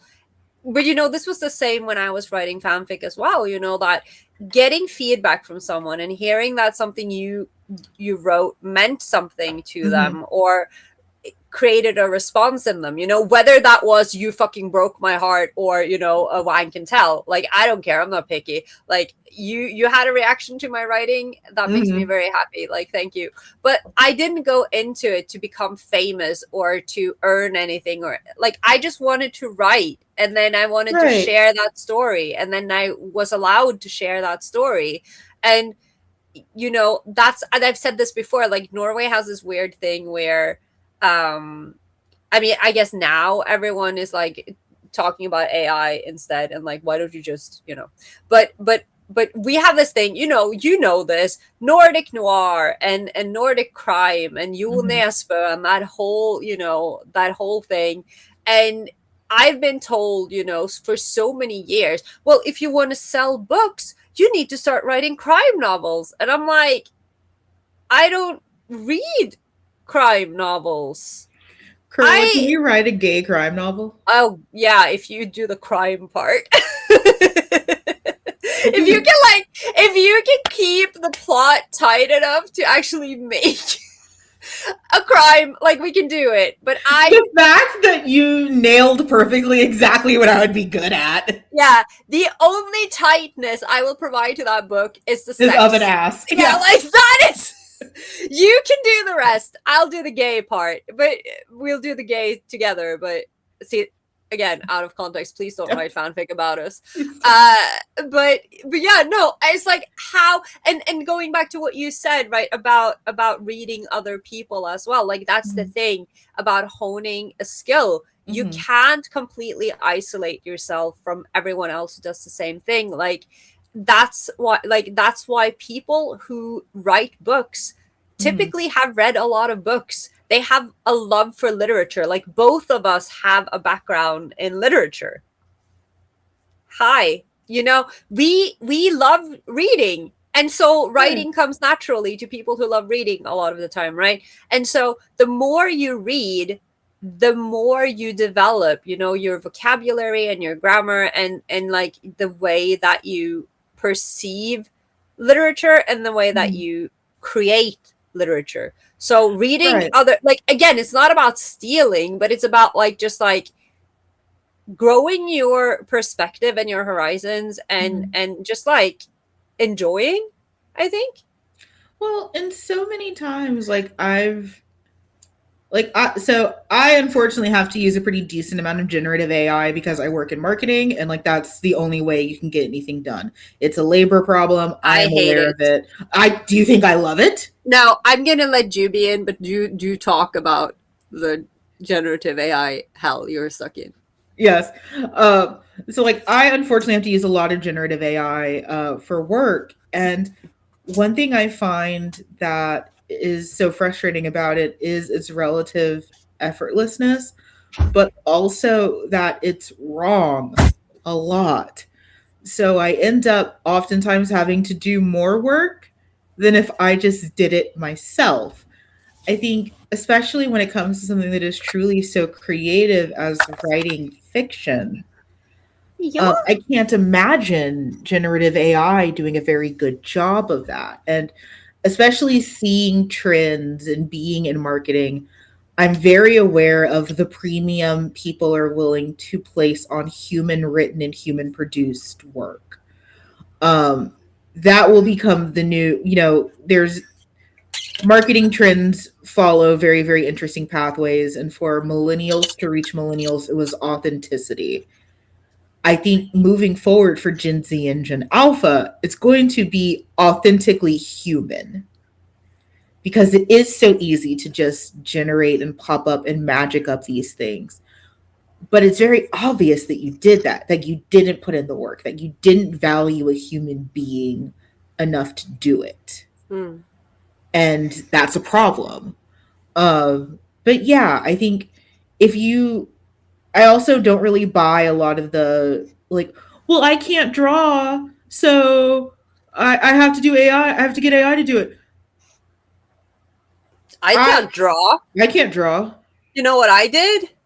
Paid artists, I paid some artists. I right? made some friends. Or And trade or do something because yeah. or like, well, like I couldn't make a movie with my budget. Do you have any idea how many movies were shot with like iPhones and like $100 budget? Well, I couldn't do this without. Then why are you trying to do it? Yeah. And again, stop pushing the disabled community in front of you as an argument for why you need to destroy the planet to create things, because you know what, there are people out there with disabilities, physical disabilities, mental disabilities, whatever, who create things and who are good at it because they have, guess what, practiced. Right. You are never going to be instantly good at something. You have to work at it.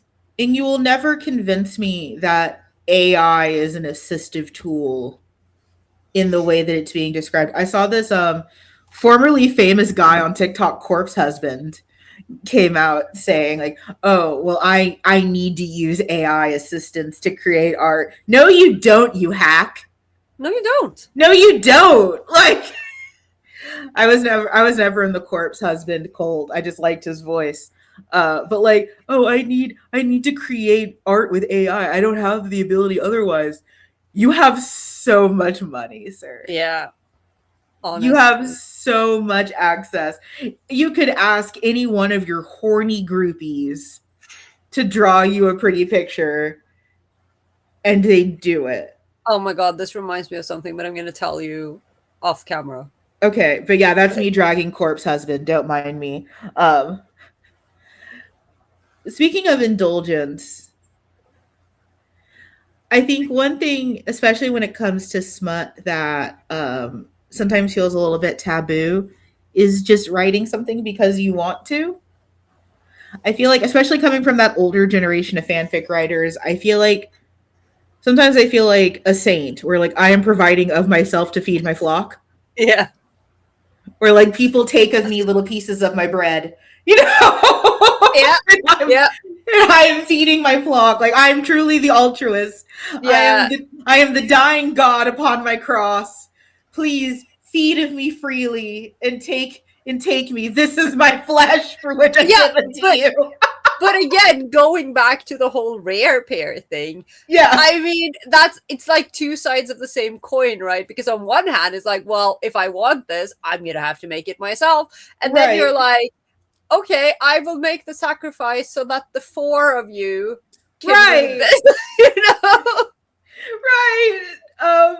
But like, indulgence isn't a crime. Like, it's okay to write something selfishly. It's okay to write something that you just want. So like my boy Slut Airy Fic, that had no one in mind except for Carola. I was a victim.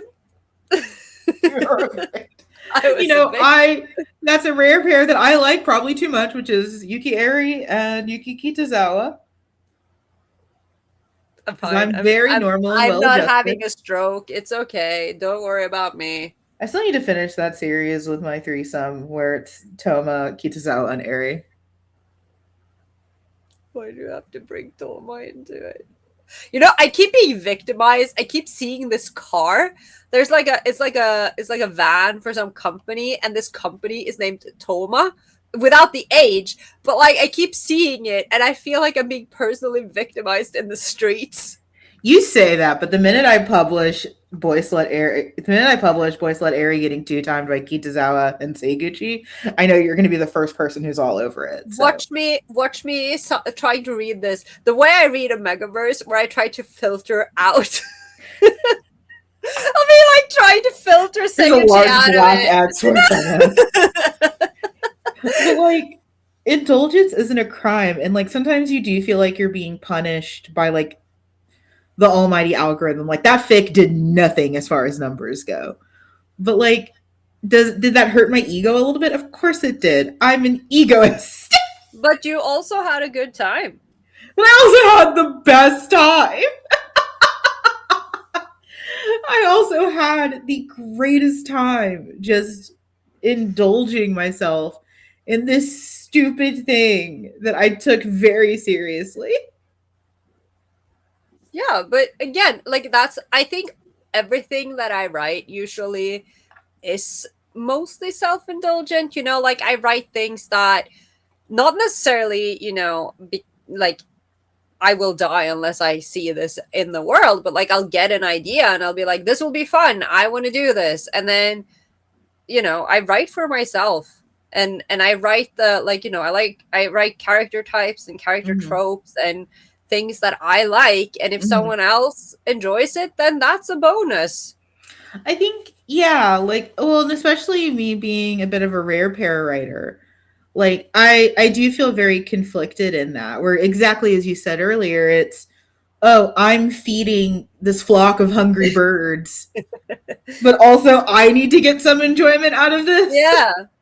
Or like, because if I'm just selflessly writing, I don't like feeling like a martyr. I don't like feeling Mm. I've written fics just for the sole sake of engagement. And you can like tell my heart isn't Yeah. in it. You can tell. And like, are those fics the most popular on my page? Absolutely. Uh have I come back to those pairings? Not really. No. There's a reason why no matter what I do, I'm always back to Matt and Mello. I mean, it's because you're a man of culture and they are the best boys. I'm the only person feeding you all. I mentioned it to the Matt and Mello cosplayers I ran into at TwitterCon. I was like, hello, can I take a picture of you?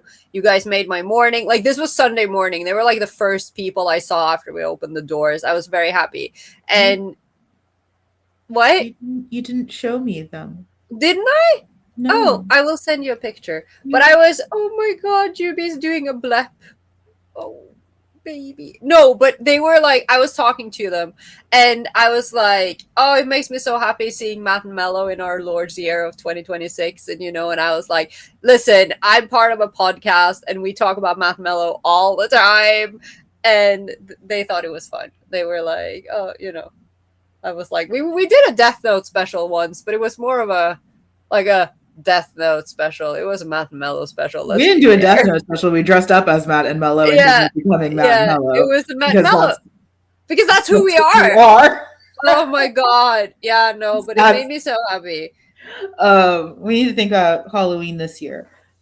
Even though I already know what the topic is going to be. Well, yeah, and I don't have a choice, so I know what the topic's going to be. You've been putting it off. Yes? This is your fault. And? Suck it up? Can I not complain about it still? No, not this time. Wow, okay. I'm being that semi that does too much. What if we compromise and then we can do your topic and my cosplay? I will consider it. But yeah, like indulgence isn't a crime. It isn't. And indulgence when it doesn't go well. So like the big hang up for my last chapter with my Matt and Malefic, we're gonna get back to talking specifically about Smut, is I had a dead set that I was gonna do rimming in this scene. Like Mm-hmm. I was dead set, Matt's eating ass. Like we're doing it. Let's go. Turns out, one, that's a thing that I don't really do in real life. Mm. And two, it's not usually the most attractive thing to me. I've read it done very well, but like in my go-to bag of dirty things to do, Mm. it's not really in there. No, If I no. shake out this bag of like dirty things to do, it's not really in there. I think for me, it really helped. Like when I made some characters that that it really works for, and then I Mm. got to like practice it. So now I write it a lot more. But I also was like, how do I? Yeah, So like I spent so much time just like reading other people doing yeah, it. And like even now, like I published this chapter, feel free to read that. I still don't think it's very good, but like it started with self-indulgence. It started with, oh, I am dead set on, pardon the pun, but like opening up myself, yeah. to this thing that I haven't really done and trying something new, like a nearly divorced couple or Yeah, desperately trying something new. trying to avoid the divorce by opening up the marriage. Let's go. Right, like, so there's a lot of crime in there, but I also have to acknowledge that like that made that chapter infinitely more difficult Hmm. to write because it was so easy to just put it off. It's like, oh, I still have to write this. Okay, Yeah. I'm gonna go over What here if now. what if I clean my entire house instead? Right, what if I wash all the dishes by hand? I have to do that anyway because I don't have a dishwasher. I have a lovely dishwasher. It's super efficient when you want to avoid doing things. Right, like, yeah, but that indulgence isn't bad. Sometimes Yeah. I've written entire fics based on I saw this in a manga and it looks hot. Let's do it. Yeah, absolutely. Like I've done entire things just based on like, oh, this sounds hot. Yeah. I have an idea. Like I need this to happen to this character. I'm Yes. going to do it. Like Yes. Absolutely. I think that's 80% of both of our writing careers is yeah. I need to do this to this boy. And I love that now I have like again shout out to my old I am so sad that BL Creators Cafe is a mostly dead server now, but that's where I met Frosty. But we were That's we had this BL creator server where we would have like I think it was like monthly prompts or whatever where we would get like a topic and everyone would contribute and we would the writers would write and the artists would draw and everything and that's what I created Natsuo and Inari and I made them Mm. solely to experiment with like smut prompts. And so Right. I have this pair of boys that I can just test everything out on and they are made for this. They are up for Right. anything and it's so much fun because now I'm like really and that's another thing that comes with that experience, of like I used to be very again like very set in my ways. I would write like Mhm. certain positions and very much the same wording and all my characters Mhm. liked the same things and did the same things and a lot of the sex scenes were similar to an Mhm. extent because I would write the same things over and over and now because I feel like I have a very like I have a firm grasp on how to do this. Mhm. I am more comfortable trying new things and experimenting and expanding my horizons by letting the Mhm. boys expand theirs, and it's really fun.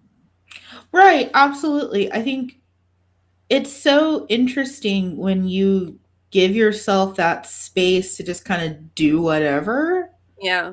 Um and yeah, like it does feel like this really really great remnant of like early fandom where you are this kind of like dying god at an altar letting people like pick off of you like vultures. where like you're giving yourself up, Yeah. um so you can create art, like you're letting people pick of you.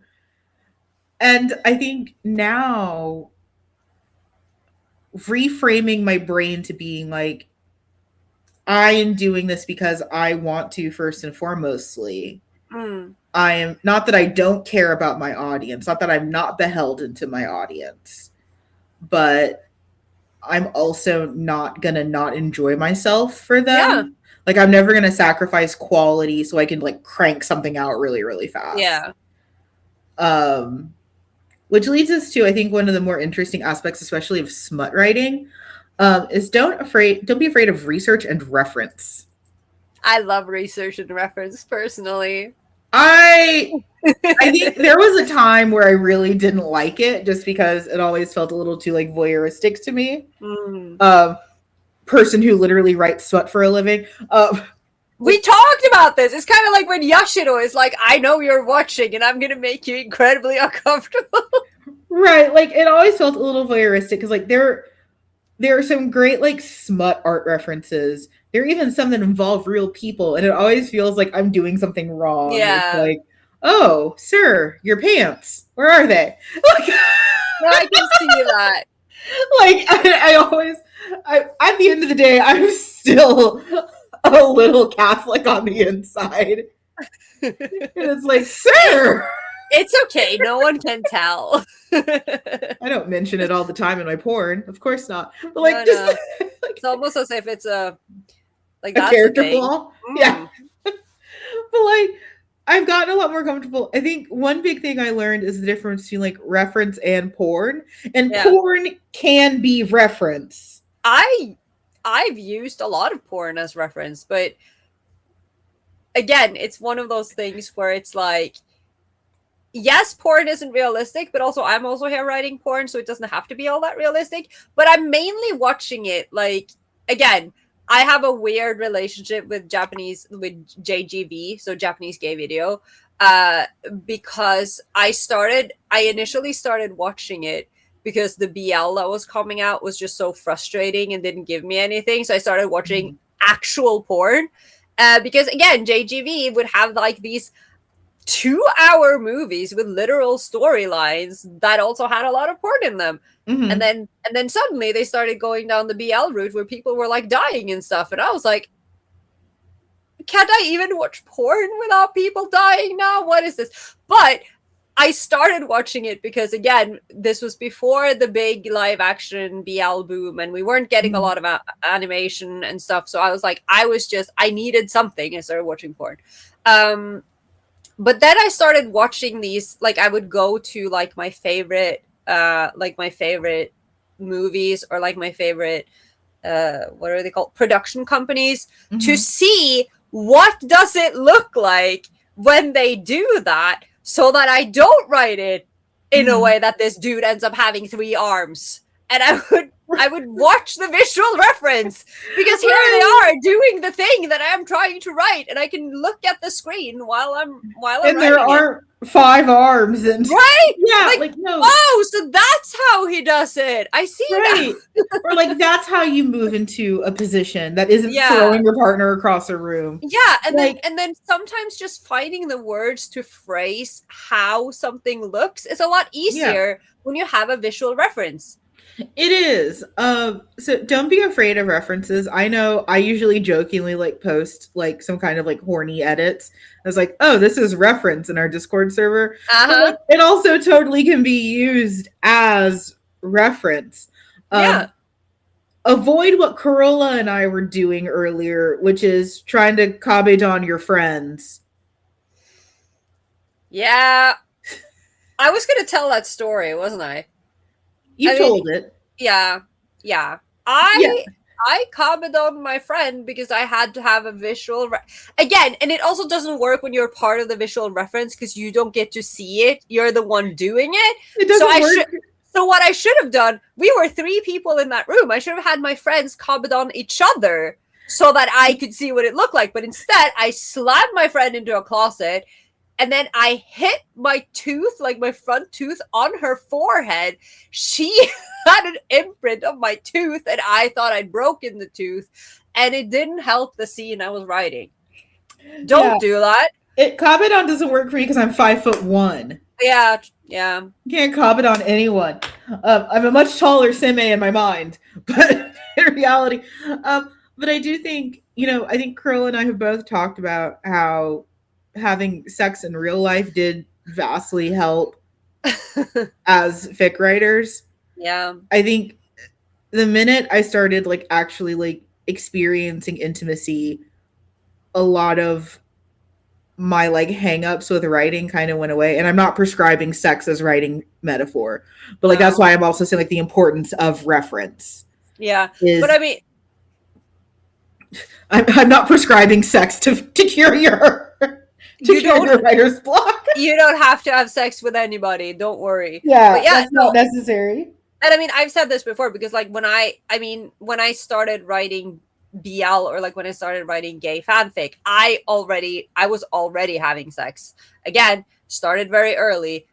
I wouldn't necessarily recommend it, but I'm also not ashamed of it. But yeah, I had a boyfriend. I was doing things. I was testing things out. But at the same time, I was very bad at the beginning of transferring that into writing because I was emulating so much of what I was seeing. And what I was seeing was, the same rehashed, awkward porn that all of the other 15-year-olds were also writing. And we were all just perpetuating the same phrases. And so it took me a few years before I was like, wait a minute, why am I writing it like this? But I will say, I think it helped solidify this part of us being smut writers is the times when yaoi is really, really bad, we are very cringed out by it. So I will never forget that one shot in Baby Bitch where extra virgin olive oil is used in place of lube. Baby Bitch, my beloved. I mean, I like Baby Bitch, but that is seared into my brain. At least it's not blood. Let's, the bar was in hell. But that's something, without getting too technical, having gone through a brief period during college where anything but lube was being used, I don't find that particularly sexy. Yeah, no, but that's one of those things that I praise myself. I learned very early because, again, I was in a committed relationship from early on in my teens. So I learned very early that shower sex isn't as sexy as you think it is. And water, it's not. So that was one of those things that I never glorified in my writing because I tried it and it wasn't fun. Okay. Also, tubs are very small if you're trying to multiple. And go ahead. I'm just okay. Yes. When I don't even know why I'm trying to preface this with content warning or TMI or whatever, because at this point, but when sperm gets wet, it turns into this sticky glue-like substance that sticks, it gets tacky and it sticks on your skin, and it irks me so much when people are in fiction, everyone's having sex in the water all the time, and then they just shower it off like it's nothing. I'm like, no. You're gonna have to scrub. That's not how it works. It just and so I never wrote. Yeah, I never wrote that because I tested that out and it was horrific. I do think the things I will say on the internet. It's so funny because my aunts texted me while we were talking about writing porn. And I said, oh, they're like, hey, what are you doing? I was like, oh, I'm recording with Carola. And my aunt's like, yeah, I remember you saying that. Of course, give her our regards again. And I was like, we're talking about dick and ass. And you told them that? No, you will remain pure in their minds. They don't need to know this side of you. This is the only side there is to me, unfortunately. Okay, well, behave if my aunts ever meet you. Okay, I will try. I will try. Be normal, please. I'll do my very best. Please be normal and stick to normal topics like Blood Mountain and. Oh, Blood Mountain. We'll always have Blood Mountain. We'll always have Blood Mountain. But reference is so important. And again, like that reference can come from other writers. So like one way Yeah. I got over like my issues with writing rimming was like, oh, here are some writers that handle it really, really well. And just read their work until it's seared into your mind. I do recommend, because having some really good writing seared into your brain, Oh, it's so good. very good actually. I Oh, recommend it. Like it's so good for the soul. yeah, you get to read something really good and learn something at the same time. Brilliant. Bonuses. Yeah. I think, you know, if we're tying up this section, shut up. You have to tie up your ukis. They won't fly across the room as easily. You gotta tie them down like balloons. You know those little like weights you can get for balloons so Yeah. they don't fly out into the stratosphere. Oh my You gotta tie down god. your uke so they don't levitate into bed. Um, is that smut should be an expression of feeling. Mm. Whether that feeling is anger in fiction, whether that feeling is anger and frustration, whether that feeling is overindulgent desire, Mm. your smut writing should you should care. And I think like again, you can tell the difference, and like I know you can definitely tell it in my writing when like there was a brief moment where I was jumping on trends and just doing whatever was popular, and you can Mm. tell the difference between, oh, I care about these boys. Yeah. Yeah, and I was gonna say that, again, like there's no shame in, again, like reading others and taking reference and everything, Mhm. but but don't write stuff just because it's trendy. Don't jump on No. the bandwagon, because again, that's what I said, like when I came back into fanfic and I noticed that, oh, the language has changed, and then I started reading a lot of fic, and I was like, why is everyone writing like the same thing? Everyone has a daddy kink now. Mm. Everyone has a sub drop. Everyone has a cock warming scene, and I was like, this is where we're at now, Yes. because everyone's like, oh, that person included that, so I should also write this. And it's like, fine if you're writing characters that absolutely will do things like that, where it's very Mhm. much like in the canon. But when I started reading like characters that is like, oh no, you're just doing this because this is a fanfic trend, not because it fits the characters or the mood or whatever. Mhm. It's like, and it's very obvious, and you shouldn't have to do that, because your readers are gonna enjoy and thank you, as long as it's well written, as long as it Yeah. makes sense and is written with passion, or like you have your, like, as long as you write it for the right, like write your porn for the right reason, people, not Are we just on a because moral it's high ground with porn yes, writing? I am on the moral high ground of, actually I'm on the immoral high ground of What's to porn say? writing. I was about to say, I excuse like, me. I have no shame and I don't care, but like I just feel like, sure, experiment, try things out, like Mhm. try writing things, like have fun with it, but don't Mhm. feel like you have to write. It's kind of like the same thing as with like actual sex, right? You don't have to do that thing just because everyone else is doing it, okay? Like it's fine. I think one of my favorite comments that I like getting is, I usually don't read this pairing. Yeah. And it's like, yes. Yes. Yes.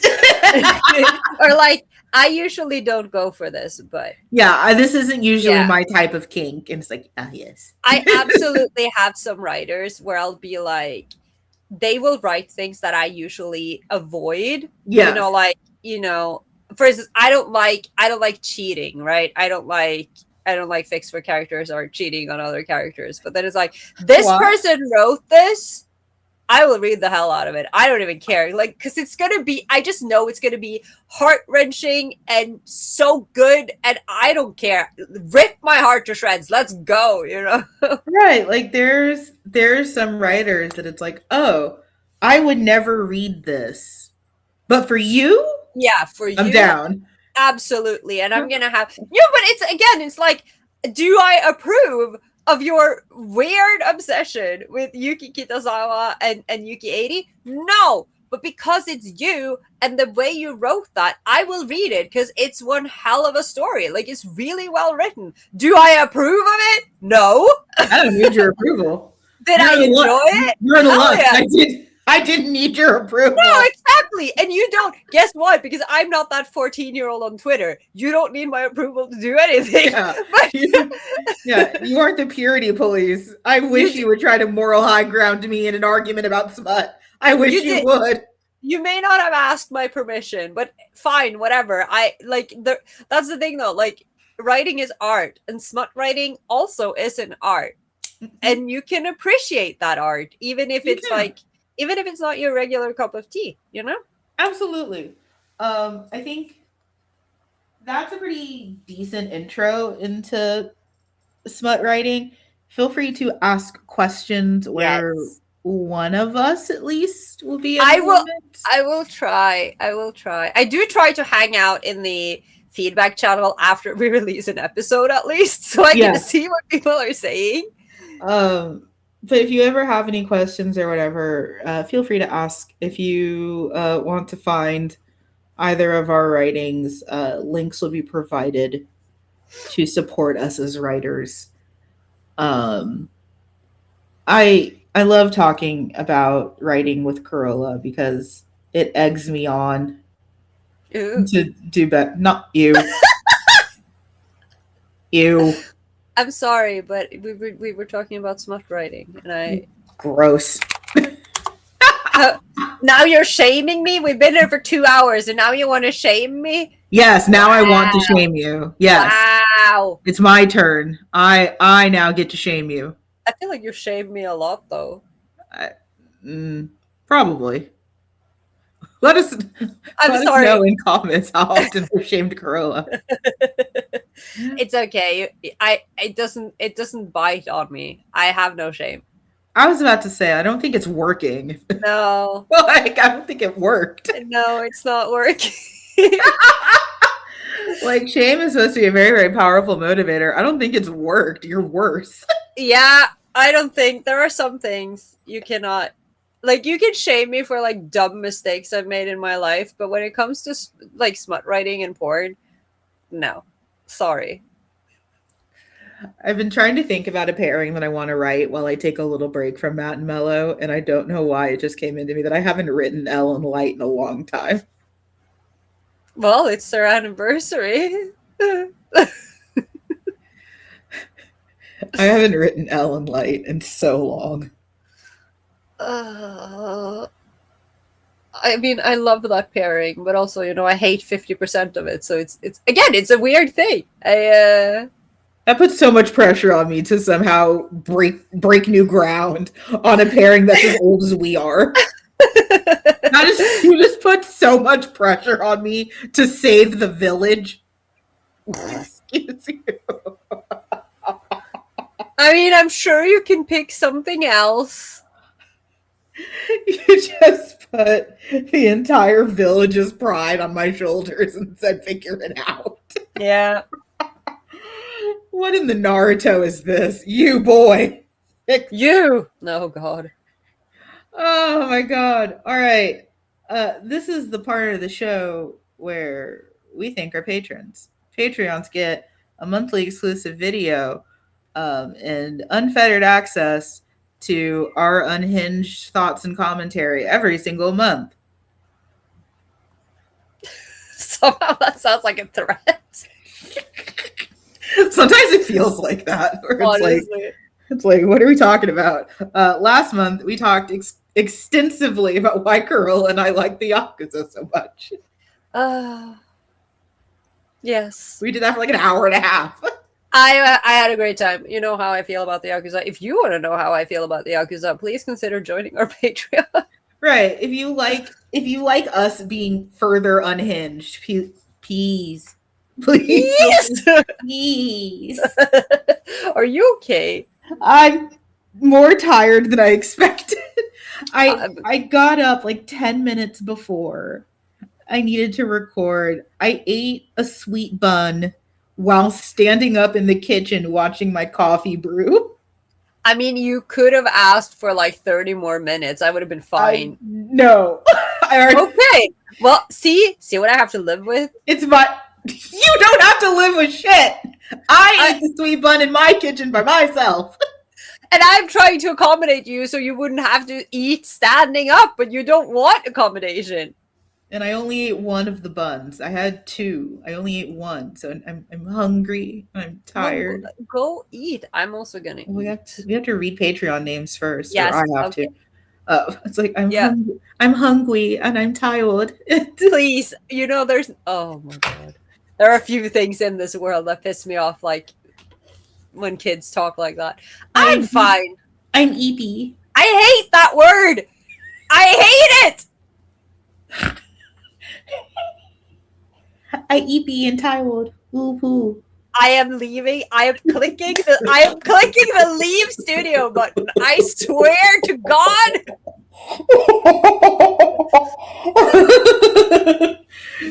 But torturing my podcast wife. The cursor is hovering over the leave button as we speak. So shout out to our patrons: Logan, Anonymore, Aria, Star Droplet, Kenny, Koval, Sue, Amora Blue, and Lauren. Thank you so much for supporting the show, both metaphorically and physically. You help keep the lights on. Please help. My electricity bill was so high. You also helped us with some con spending money. You did. We always say that we like putting our money either back into the podcast or back into the Fujin economy. You helped me buy more gifts for Carola. I also bought some gifts for you. Including something from Frosty. Frosty! I can't believe you got to meet Frosty in real life. I'm so jealous. I've met Frosty twice now. Why am I so far away? Frosty, come visit me. We're going on a trip to fucking Norway. Let's go! Remember that your engagement helps us out so much. We didn't get to 900 on Spotify and 740 something on YouTube without you guys' engagement. So comment, like, share, talk about us on social media in a respectful manner in places that we can see.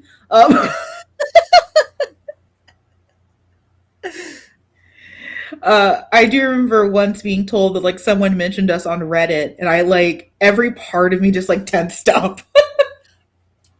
Yeah, I did see a post, but it was positive, so that was nice. Yes. So but yeah, no, it's scary to breach containment. It's like, please. It is. But your engagement helps us out so much, and we appreciate it so much. Listen, we have 2 back-to-back big hitter episodes coming up getting into the fall. Because Carola has been a naughty UK and I'm punishing her. What have I done? I haven't been conscious. So we're gonna kick things off. Carola, do you want to tell the listeners at home what we're doing next month for September? No, but no. It had to happen. We've been skirting the topic for a long time, and we keep coming back to it. So it's time. And it's been 10 years. It has been 10 years. It's an anniversary of sorts. So it's time to really delve into the 2016 fandom wars, isn't it? Oof. Oh, I can't say I'm not excited about it, but it has to be done. I'm not really thrilled either. We are going to pretty narrowly try to keep this to the BL sphere. So we're going to be talking about like the rise in purity issues with Yuri on Ice. Voltron. We will probably have to mention a little Super Hulock. That's on your plate, because again, I don't go here. I don't know anything. You can join me at No. You are welcome in God's kingdom whenever you so wish. I sound like Lucifer from fucking Has-Been. I am gonna say no. You are welcome at any point in time into God's loving embrace. Just join me in Super Hulock. No, thank you. No, thank you. I did see a Castiel cosplayer on stage last weekend, so Why didn't you show me any photos? because I haven't been conscious. I also didn't take a photo of that person because I didn't have my phone on me at the time. I'd You're left it on the tech table while you're I was out so running. mean to me. I buy you expensive gifts. I read your work. I do all of these nice things for you. Well, I don't know. It's been a lot. It was a rough weekend, okay? You being utterly like, what the fuck is this nerd saying? What is happening right now? I'm sorry. But I will I will share some pictures of my con adventures in the Discord. I can do that. oh, thanks. But yeah, we're gonna talk about the 2016 fandom wars because I think so many of the issues that we see now Mm-hmm. started in 2016. It Yeah. started with these fandom wars, and while they've gotten worse, because they have gotten worse, Oh, it's yeah. I think so many of the seeds of where we are now were planted in 2016. Yep. So it's been 10 years. I think we can finally talk about it. Um, is it going to be difficult? Yes. Because again, I think both of us were kind of on the fringes of a lot of it. Yeah. So by no means will this be a comprehensive, like minute by minute breakdown. I think that would be impossible, to be honest. I But agree. But like, yeah, by no means is this going to be like a comprehensive, like countdown of like on this day this happened and this person tweeted this. But I think understanding the period of time, all of that, mm, will really help understand um, kind of what shaped a lot of the issues that we're seeing now and that mm, we're still kind of dealing with. Because I think about that time period, Gamergate wasn't far behind us. mm, All these big cultural movements that really shaped modern fandom, but we don't think about these things connecting in the way that they yeah. did. So I'm excited to dissect and talk about it. Um, I will probably make an Irish coffee for that one. I feel like I don't know if I can do that one on my. I need the Lord's courage. Um, Thank you for listening, Thank you. and we will see you in the next one. Bye. Bye.